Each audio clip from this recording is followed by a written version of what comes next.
Hi friends, good afternoon and welcome back to my channel Arpita Shetty's Kannada vlogs. ಎಲ್ಲರೂ ಹೇಗಿದ್ದೀರಾ? ಎಲ್ಲರೂ ಚೆನ್ನಾಗಿದ್ದೀರಾ ಅಂತ ಅನ್ಕೋತೀನಿ. ನಾನು ಕೂಡ ಚೆನ್ನಾಗಿದ್ದೀನಿ. ತುಂಬ ದಿನ ಆದಮೇಲೆ ವ್ಲಾಗ್ನ ಶೇರ್ ಮಾಡ್ತಾಯಿದ್ದೀನಿ. ಇದು ಬಂದು ಯುಗಾದಿ ಹಬ್ಬದ ದಿನದ ವ್ಲಾಗ್. ಸ್ವಲ್ಪ ಎಡಿಟಿಂಗ್, ವಾಯ್ಸ್ ಓವರ್ ಕೊಡೋದಕ್ಕೆ ಟೈಮ್ ಸಾಕಾಗಿಲ್ಲ, ಅಡ್ಜಸ್ಟ್ ಆಗಿಲ್ಲ. ಅದಕ್ಕೇ ಸ್ವಲ್ಪ ಲೇಟಾಗಿ ಹಾಕ್ತಾಯಿದ್ದೀನಿ. ಎಲ್ರಿಗೂ ಯುಗಾದಿ ಹಬ್ಬದ ಶುಭಾಶಯಗಳು, ಲೇಟ್ ವಿಶಸ್. ಈ ವರ್ಷ ನಿಮಗೆಲ್ಲ ಒಳ್ಳೆಯದಾಗಲಿ, ಹೊಸ ಹರ್ಷ ತರಲಿ ಈ ವರ್ಷ ಅಂತ ಕೇಳ್ಕೊತೀನಿ. ನಮ್ಮನೆ ಹಬ್ಬ ಹೇಗಿತ್ತು ಅಂತ ಈ ವಿಡಿಯೋದಲ್ಲಿ ಶೇರ್ ಮಾಡ್ಕೊತಾ ಇದ್ದೀನಿ. ನಮ್ಮನೇಲಿ ಏನಂದರೆ, ಈಗ ಪಾಪು ಇರೋದ್ರಿಂದ ಅದೇ ಒಂದು ಸೆಲೆಬ್ರೇಷನ್. ಅವಳಿಗೆ ರೆಡಿ ಮಾಡೋದು ಅದೇ ಒಂದು ಹಬ್ಬದ ಸೆಲೆಬ್ರೇಷನ್ ಆಗಿರುತ್ತೆ. ಯಾಕೆಂದರೆ ಈಗ ಸದ್ಯಕ್ಕೆ ಬಾಣಂತನದಲ್ಲಿ ಇರೋದ್ರಿಂದ ಸಿಂಪಲಾಗಿ ಸೆಲೆಬ್ರೇಷನ್ ಇರುತ್ತೆ. ಇವಾಗ ಫಸ್ಟ್ ಅವಳಿಗೆ ಎಣ್ಣೆ ಎಲ್ಲ ಮಸಾಜ್ ಮಾಡಿ ತಲೆ ಸ್ನಾನ ಮಾಡಿಸ್ತೀವಿ ಅಂತ ಗೊತ್ತಿತ್ತಲ್ವ, ಹಬ್ಬದ ದಿನ ಮಾಡಿಸೋಣ ಅಂತ ಅಂದ್ಬಿಟ್ಟು ಅದಕ್ಕೇ ಎಣ್ಣೆ ಎಲ್ಲ ಮಸಾಜ್ ಮಾಡಿ ಒಂದು ಸ್ವಲ್ಪ ಹೊತ್ತು ಬಿಟ್ಟು ಬಿಸಿಲೆಲ್ಲ ಕಾಯಿಸಿ ಆಮೇಲೆ ಸ್ನಾನ ಮಾಡಿಸ್ಬಿಟ್ಟು ರೆಡಿ ಮಾಡಿಕೊಂಡು ಕರ್ಕೊಂಡು ಬಂದ್ವಿ. ಅವಳಿಗೆಲ್ಲ ಫಸ್ಟ್ ರೆಡಿ ಮಾಡ್ತಾಯಿದ್ದೀನಿ. ಅವ್ರ ಚಿಕ್ಕಪ್ಪ ಒಂದು ಬಟ್ಟೆ ತಂದಿದ್ರು, ಅದನ್ನು ಫಸ್ಟ್ ಹಾಕಿ ಒಂದು ವೀಡಿಯೋ ಫೋಟೋಸ್ ಎಲ್ಲ ತೆಗೆದು. ಸ್ವಲ್ಪ ದೊಡ್ಡ ಸೈಜ್ ಇತ್ತು ಮತ್ತು ಶೆಕೆಗೆ ಅದು ಸ್ವಲ್ಪ ಕಂಫರ್ಟಬಲ್ ಅನಿಸಲ್ಲ ಅಂದ್ಬಿಟ್ಟು, ಚುಚ್ಚಿದಂಗೆಲ್ಲ ಆಗುತ್ತೆ, ಸ್ವಲ್ಪ ದೊಡ್ಡೋಳಾದ್ಮೇಲೆ ಹಾಕೋಕ್ಕೆ ಸರಿಯಾಗಿದೆ ಅಂದ್ಬಿಟ್ಟು ಅದನ್ನು ಫೋಟೋಸ್ ಎಲ್ಲ ತೆಗೆದು ರಿಮೂವ್ ಮಾಡಿ, ಇನ್ನೊಂದು ಸಾಫ್ಟ್ ಮೆಟೀರಿಯಲ್ದು ಇತ್ತು, ಸೇಮ್ ಅದೇ ಥರನೇ ಶಾರ್ಟ್ಸು ಮತ್ತು ಟೀ ಶರ್ಟ್ ನಮ್ಮ ದೊಡ್ಡಮ್ಮ ಬಂದಿದ್ದರು, ಅವ್ರು ತೊಗೊಂಡು ಬಂದಿದ್ದರು. ಹಾಗಾಗಿ ಅದನ್ನು ಹಾಕ್ತೆ. ಕಂಫರ್ಟಬಲ್ ಆಗಿರುತ್ತೆ, ಅವಳಿಗೆ ಬೇಕಾದರೆ ಈವ್ನಿಂಗ್ವರೆಗೂ ಹಾಕ್ಬೋದು ಅಂತ. ಶಾರ್ಟ್ಸ್ ಸ್ವಲ್ಪ ಎಲಾಸ್ಟಿಕ್ ಟೈಟ್ ಇತ್ತು, ಅದೊಂದು ಸ್ವಲ್ಪ ಫೋಟೋಶೂಟ್ ಎಲ್ಲ ಮಾಡೋಣ ಅಂದ್ಕೊಂಡಿದ್ದೆ, ಅಲ್ಲಿವರೆಗೂ ಹಾಕ್ತೆ. ಅದಾದಮೇಲೆ ರಿಮೂವ್ ಮಾಡಿ ನಾರ್ಮಲ್ ಅವಳದ್ದೇನಿರುತ್ತೆ ಶಾರ್ಟ್ಸ್ ಅದನ್ನೇ ಹಾಕಿದ್ದೆ. ಸೊ ಈ ಥರ ಯೂಶ್ವಲಿ ಅವಳಿಗೆ ತಲೆಗೆ ಸ್ನಾನ ಮಾಡಿಸ್ದಾಗೆಲ್ಲನೂ ಎಣ್ಣೆ ಮಸಾಜ್ ಮಾಡಿ ಬಿಸಿಲೆಲ್ಲ ದಿನ ಕಾಯಿಸಿನೇ ಸ್ನಾನ ಮಾಡಿಸೋದು. ಇವತ್ತು ಅದೇ ಥರನೇ ಮಾಡಿದೆ. ಇವಾಗ ಮನೇಲಿ ಅಡುಗೆ ಎಲ್ಲ ನಾವೇನು ಮಾಡ್ಕೊಳಕ್ಕೆ ಹೋಗಿರಲಿಲ್ಲ. ಮಧ್ಯಾಹ್ನದ್ದು ಬೆಳಗ್ಗೆ ತಿಂಡಿಗೆ ಮಾಮೂಲಿ ತಿಂಡಿ ಮಾಡ್ಕೊಂಡಿದ್ವಿ. ಮಧ್ಯಾಹ್ನಕ್ಕೆ ಅಡುಗೆ ಎಲ್ಲ ನಮ್ಮ ಅತ್ತೆನೇ ಕೊಟ್ಟು ಕಳಿಸ್ತೀನಿ ಅಂತ ಹೇಳಿದರು, ಅಲ್ಲೇ ಒಬ್ಬಟ್ಟೆಲ್ಲ ಮಾಡ್ತಾರಲ್ವ ಅಂದ್ಬಿಟ್ಟು. ಹಾಗಾಗಿ ಅದ್ರದ್ದೇನು ನಾವು ಮಾಡೋಕ್ಕೆ ಹೋಗಿರಲಿಲ್ಲ. ಇವಳಿಗೆ ಫೋಟೋಶೂಟ್ ಮಾಡೋಣ ಅಂತ ರೆಡಿ ಮಾಡ್ತಾಯಿದ್ದೀನಿ. ಅಮ್ಮ ಅವಳನ್ನ ಎತ್ಕೊಂಡಿದ್ರು. ಫ್ಯಾನು ಇರಲಿಲ್ಲ, ಅಂದರೆ ಕರೆಂಟ್ ಇರಲಿಲ್ಲ, ಸೆಕೆ ಆಗ್ತಿತ್ತು ಅಂತ ಗಾಳಿ ಬೀಸ್ತಾ ಇದ್ದಾರೆ. ಸೆಕೆ ಅಲ್ವ ಈಗಂತೂ ವಿಪರೀತ ಸೆಕೆಗೆ ಅವಳು ಸಖತ್ತು ಒದ್ದಾಡೋದು ಆ ಥರ ಎಲ್ಲ ಮಾಡ್ತಾಳೆ. ಹಾಗಾಗಿ ಅಮ್ಮ ಅವಳನ್ನ ಎತ್ಕೊಂಡು ಕೂತಿದ್ರು. ನಾನು ಫೋಟೋಶೂಟ್ಗೆಲ್ಲನೂ ರೆಡಿ ಮಾಡ್ತಾಯಿದ್ದೀನಿ. ನಂದೊಂದು ಸ್ಯಾರಿ ಇತ್ತು ಕ್ರೀಮ್ ಕಲರ್ದು ವಿತ್ ಬ್ಲೂ, ಒಂಥರ ಡಾರ್ಕ್ ಬ್ಲೂ ಕಲರ್ ಬಾರ್ಡರು, ಅದರಲ್ಲಿ ಗೋಲ್ಡ್ ಕಲರ್ದೆಲ್ಲ ಡಿಸೈನ್ಸ್ ಎಲ್ಲ ಇತ್ತು, ಮಾವಿನಕಾಯಿ ಡಿಸೈನ್ ಎಲ್ಲ. ಅದನ್ನೇ ಬ್ಯಾಕ್ಗ್ರೌಂಡಾಗಿ ಯೂಸ್ ಮಾಡೋಣ ಅಂದ್ಬಿಟ್ಟು ಒಂದು ಚಾಪೆ ಮೇಲೆ ಅದು ಹಾಸ್ಬಿಟ್ಟು ಎಲ್ಲ ರೆಡಿ ಮಾಡ್ತಾಯಿದ್ದೀನಿ. ಯುಗಾದಿ ಹಬ್ಬಕ್ಕೆ ಹೇಗಿದ್ರು ಮಾವಿನ ಸೊಪ್ಪು, ಬೇವಿನ ಸೊಪ್ಪು ಎಲ್ಲ ತಂದಿರ್ತೀವಲ್ಲ, ಮತ್ತು ಹೂವು ಅದನ್ನು ಎಲ್ಲ ಇಟ್ಬಿಟ್ಟು ಸಿಂಪಲಾಗಿ ಡೆಕೋರೇಷನ್ ಮಾಡ್ತಾಯಿದ್ದೀನಿ. ಮಂತ್ ವೈಸ್ ಕೂಡ ಮಾಡ್ತಾಯಿದ್ದೀನಿ. 1 ಮಂತು, 2nd ಮಂತದ್ದು ಎರಡೂ ಮಾಡಿದ್ದೀನಿ. ಅದನ್ನು ಶೇರ್ ಮಾಡ್ಕೋತೀನಿ ಯಾವಾಗಾದರೂ ನೆಕ್ಸ್ಟ್ ಫ್ಯೂಚರ್ ಬ್ಲಾಗ್ಸಲ್ಲಿ. ಇದು ಬಂದು ಸ್ಪೆಷಲ್ ಡೇದು ಥೀಮ್, ಅಂದರೆ ಯುಗಾದಿ ಹಬ್ಬದ ಥೀಮಲ್ಲಿ ಫೋಟೋಶೂಟ್ ಮಾಡ್ತಾ ಇರೋದು. ಅದಾದಮೇಲೆ ನಾನು ಆರ್ಟಿಫಿಷಿಯಲ್ ಫ್ಲವರ್ ತಂದಿಟ್ಕೊಂಡಿದ್ದೆ. ಇನ್ಸ್ಟೆಂಟಾಗಿ ಇಮಿಡಿಯೇಟಾಗಿ ಏನೇನು ನೆನಪಾಗುತ್ತೆ ಡೆಕೋರೇಷನ್ ಮಾಡೋಕ್ಕೆ, ಅದನ್ನು ಹಂಗಂಗೆ ತಂದು ಡೆಕೋರೇಷನ್ ಮಾಡ್ತಿದ್ದಿದ್ದು. ಏನು ಹಿಂಗೆ ಎಕ್ಸಾಕ್ಟಾಗಿ ಮಾಡಬೇಕು ಅಂತ ಪ್ಲ್ಯಾನ್ ಏನು ಮಾಡ್ಕೊಂಡಿರಲಿಲ್ಲ. ಒಂದಷ್ಟು ಥೀಮ್ಸ್ ನೋಡಿದ್ದೆ, ಹೀಗೆ ಮೊಬೈಲ್ ನೋಡಬೇಕಾದ್ರೆ ಗೊತ್ತಿರುತ್ತಲ್ವ, ನೋಡಿರೋದು ನೆನಪಿರುತ್ತಲ್ವ, ಅದೊಂದು ಸ್ವಲ್ಪ ಮೈಂಡಲ್ಲಿ ಇಟ್ಕೊಂಡು ಮಾಡ್ತಾಯಿದ್ದೀನಿ. ಎಲ್ಲಿ ಹಾಕಲಿ ಈ ಹೂವನ್ನ ಅಂತ ನೋಡ್ತಾಯಿದ್ದೆ. ಒಂದು ತಟ್ಟೆನಲ್ಲಿ ಸಿಲ್ವರ್ ತಟ್ಟೆ, ಅಂದರೆ ಡಿಸೈನ್ ಸಿಲ್ವರ್ ತಟ್ಟೆ ಬರುತ್ತಲ್ಲ, ಕಲರ್ ಇರುತ್ತೆ ಸಿಲ್ವರ್ ಕಲರ್, ಆ ಥರ ತಟ್ಟೆನಲ್ಲಿ ನಾನು ಒಂದು 5 ಅಚ್ಚು ಬೆಲ್ಲ ಮತ್ತು ಬೇವಿನ ಸೊಪ್ಪು ಇಟ್ಟಿದ್ದೆ. ಬೇವು ಬೆಲ್ಲ ಸ್ಪೆಷಲ್ ಅಲ್ವ ಈ ಹಬ್ಬಕ್ಕೆ ಅಂದ್ಬಿಟ್ಟು. ಅದಾದಮೇಲೆ ಒಂದು ಆರೆಂಜ್ ಕಲರ್ ಬ್ಲೌಸ್ ಪೀಸ್ನ ಯೂಸ್ ಮಾಡಿಕೊಂಡು ಬಾಕ್ಸ್ ಟೈಪು ಮಾಡಿಟ್ಕೊಂಡಿದ್ದೆ. ಅದರಲ್ಲಿ ಹ್ಯಾಪಿ ಯುಗಾದಿ ಅಂತ ಬರೆಯೋಣ ಅಂತ. ಹ್ಯಾಪಿ ಯುಗಾದಿ ಅಂತ ಬರೆಯೋದಕ್ಕೆ ನಾನು ಪ್ರೆಗ್ನೆಂಟ್ ಇದ್ದಾಗ ಪಿಸ್ತಾ ತಿಂತಿದ್ನಲ್ಲ, ಅದ್ರದ್ದು ಮೇಲೆ ಒಂಥರ ಸಿಪ್ಪೆ ಥರ ಇರುತ್ತಲ್ವ, ಅದನ್ನು ಹಾಗೆ ಕೂಡಿಟ್ಕೊಂಡಿದ್ದೆ. ನಂಗೆ ಗೊತ್ತಿಲ್ಲ, ಏನಕ್ಕಾದರೂ ಒಂದಿನ ಯೂಸ್ ಆಗುತ್ತೆ ಅನ್ನೋದು ಗೊತ್ತಿತ್ತು. ಅದರಲ್ಲಿ ಏನಾದರೂ DIY ಮಾಡ್ಬೋದು, ಕ್ರಾಫ್ಟ್ಸ್ ಮಾಡ್ಬೋದು ಅಂತ ಇಟ್ಕೊಂಡಿದ್ದೆ. ಇವತ್ತು ಹೊಳಿತು, ಇದರಲ್ಲಿ ಬರೆದ್ರೆ ಚೆನ್ನಾಗಿರುತ್ತಲ್ವ ಅಂದ್ಬಿಟ್ಟು ಈಗ ಅದರಲ್ಲೇ ಹ್ಯಾಪಿ ಯುಗಾದಿ ಅಂತ ಬರಿತಾ ಇದ್ದೀನಿ.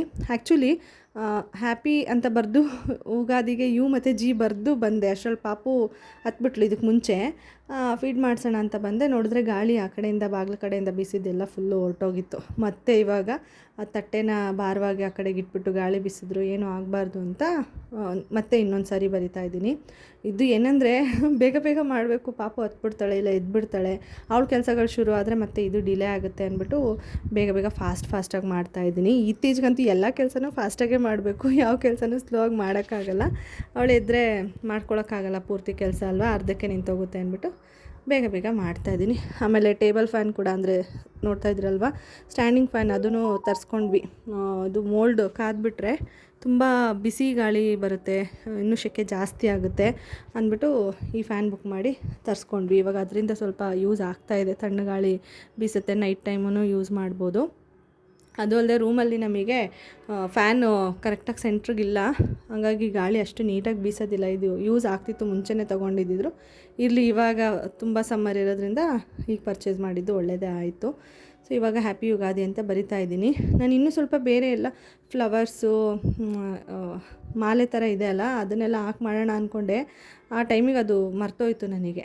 ಸರಿ ಈಗ ಸಿಂಪಲಾಗಿ ಮಾಡಿದ್ನಲ್ಲ ಅದರಲ್ಲೇ ಫೋಟೋಶೂಟ್ ಮಾಡೋಣ ಅಂದ್ಬಿಟ್ಟು ಸುಮ್ಮನಾಗೋದೆ. ನೆಕ್ಸ್ಟ್ ಏನಾದರೂ ಇನ್ನೊಂದು ಫೆಸ್ಟಿವಲ್ ಬಂದಾಗ ಮತ್ತು ಮಂತ್ ವೈಸ್ ಫೋಟೋಶೂಟ್ ಮಾಡ್ತೀನಲ್ವ, ಇನ್ನು ನೆಕ್ಸ್ಟ್ ಬಂದು 3rd ಮಂತಿಗೆ ಮಾಡಬೇಕು. ಆಗ ಮಾಡಿದಾಗ ಇನ್ನೂ ಏನಾದರೂ ಕ್ರಿಯೇಟಿವ್ ಆಗಿ ವೆರೈಟಿ ಡಿಸೈನ್ಸ್ ಎಲ್ಲ ಮಾಡಿಬಿಟ್ಟು ಮಾಡೋಣ ಅಂತ ಅಂದ್ಕೊಂಡಿದ್ದೀನಿ. ಅದಾದಮೇಲೆ ನಾನು ಈ ಜಾಗದಲ್ಲಿ ಏನಕ್ಕೆ ಚಾಪೆ ಎಲ್ಲ ಹಾಸಿ ರೆಡಿ ಮಾಡ್ತಿದ್ದೀನಿ ಅಂದರೆ, ನಾನು 2 ಸೋಫಾ ಮಧ್ಯ ನಿಂತು ಮೇಲಿಂದ ನೀಟಾಗಿ ಪಿಕ್ಚರ್ಸ್ ತೊಗೋಬೋದು, ವೀಡಿಯೋಸ್ ಮಾಡ್ಕೋಬೋದು, ಚೆನ್ನಾಗಿರುತ್ತೆ. ಟಾಪ್ ಆ್ಯಂಗಲ್ ತೊಗೊಳೋದಕ್ಕೆ ಹೈಟಿಂದ ಟ್ರೈಪಾಡ್ ಯೂಸ್ ಮಾಡ್ಬೋದು, ಬಟ್ ಟ್ರೈಪಾಡ್ಗೆ ಹಾಕಿ ಅದು ಸ್ವಲ್ಪ ರಿಸ್ಕ್ ಆಗುತ್ತೆ. ಅದ್ರ ಬದಲು ಸೋಫಾ ಮೇಲೆ ಹತ್ಬಿಟ್ರೆ ಆರಾಮಾಗಿ ಫೋಟೋಸ್ ತೊಗೋಬೋದಲ್ಲ ಅಂತ ಆ ಐಡಿಯಾದಿಂದ ನಾನು 2nd ಮಂತ್ದು ಫೋಟೋಶೂಟು ಇಲ್ಲೇ ಮಾಡಿದೆ, ಮತ್ತು ಯುಗಾದಿದು ಇಲ್ಲೇ ಮಾಡ್ತಾಯಿದ್ದೀನಿ. ನೆಕ್ಸ್ಟ್ ಏನೇ ಮಾಡಿದ್ರು ಈ ಜಾಗದಲ್ಲಿ ಮಾಡೋದಕ್ಕೆ ಚೆನ್ನಾಗಿದೆ ಅಂತ ಫಿಕ್ಸ್ ಮಾಡ್ಕೊಂಬಿಟ್ಟಿದ್ದೀನಿ. 1st ಮಂತಿಂದ ಮಾತ್ರ ಪುಟಾಣಿ ಇದ್ಲಲ್ವಾ, ಚಿಕ್ಕದಾಗಿ ಒಂದು ಕಡೆ ಮ್ಯಾಟ್ ಮೇಲೆ ಹಾಸ್ಬಿಟ್ಟು ಮಾಡ್ಕೊಂಡಿದ್ದೆ. 1st ಮಂತ್ ಬಂದು ನಾನು ಬೇಬಿ ಪ್ರಾಡಕ್ಟ್ಸ್ ಏನಿದೆ ಹಿಮಾಲಯ ಪ್ರಾಡಕ್ಟ್ಸ್ ಅದರಲ್ಲಿ ಸಿಂಪಲಾಗಿ ಮಾಡಿದ್ದೀನಿ. 2nd ಮಂತ್ ಬಂದು ಬಟರ್ಫ್ಲೈ ಥೀಮಲ್ಲಿ ಮಾಡಿದ್ದೀನಿ. ಅದನ್ನು ನಿಮಗೆ ನೆಕ್ಸ್ಟ್ ವ್ಲಾಗಲ್ಲಿ ಅಟ್ಯಾಚ್ ಮಾಡಿ ತೋರಿಸ್ತೀನಿ. ಅದೇನು ವೀಡಿಯೋಸ್ ಏನು ಮಾಡ್ಕೊಂಡಿಲ್ಲ, ಜಸ್ಟ್ ಫೋಟೋಸ್ ಕ್ಲಿಕ್ ಮಾಡಿ ಇಟ್ಕೊಂಡಿದ್ದೀನಿ. ಇವಾಗ ಪಾಪುಗೆ ಶಾರ್ಟ್ಸ್ ತುಂಬ ಟೈಟ್ ಆಗ್ತಿತ್ತು ಅನ್ನೋ ತೆಗೆದ್ಬಿಟ್ಟಿದ್ವಿ, ರಿಮೂವ್ ಮಾಡಿಬಿಟ್ಟಿದ್ವಿ. ಇವಾಗ ಮತ್ತೆ ಹಾಕ್ತಾಯಿದ್ದೀನಿ ಫೋಟೋ ತೆಗಿಯೋವರೆಗೂ ಇರಲಿ ಅಂತ.